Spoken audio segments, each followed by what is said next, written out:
കൂട്ടുകാരെ, നിങ്ങൾക്ക് പരിചയമില്ലാത്ത ഒരിടത്തേക്ക് പോകാൻ ആവശ്യപ്പെട്ടാൽ ആദ്യം ചെയ്യുക എന്തായിരിക്കും?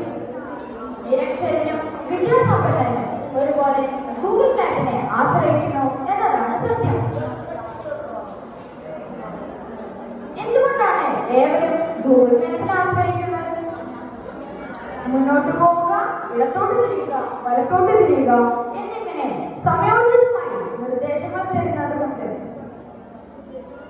ഇതെങ്ങനെയാണ് സംഭവിക്കുന്നത്?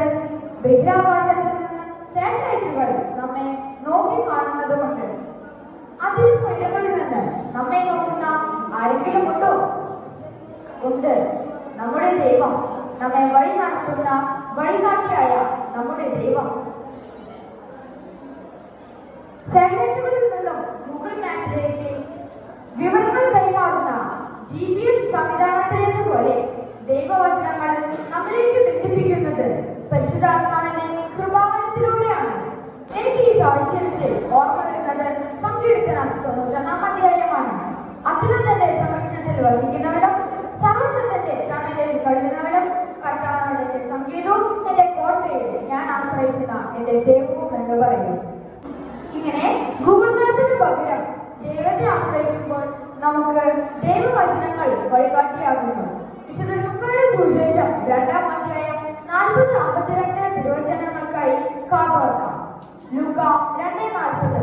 ശിശു വളർന്നു, ജ്ഞാനം നിറഞ്ഞു, ശക്തനായി, ദൈവത്തിന്റെ കൃപ അവന്റെ മേലുണ്ടായിരുന്നു.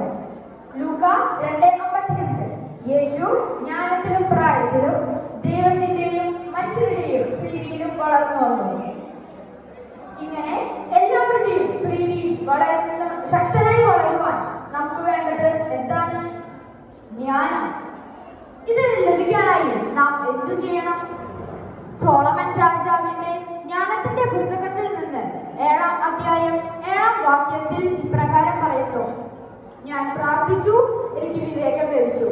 ഞാൻ ദൈവത്തെ വിളിച്ചപേക്ഷിച്ചു, എനിക്ക് ജ്ഞാന ചൈതന്യം ലഭിച്ചു. എങ്ങനെയാണ് ജ്ഞാനത്തെ വിളിച്ചപേക്ഷിക്കേണ്ടത്? ജ്ഞാനം 9:10 പോലെ വിശുദ്ധ സ്വർഗത്തിൽ നിന്ന്, അങ്ങയുടെ മഹത്വത്തിന്റെ സിംഹാസനത്തിൽ നിന്ന് എനിക്ക് ജ്ഞാനത്തെ അയച്ചു തരണമേ.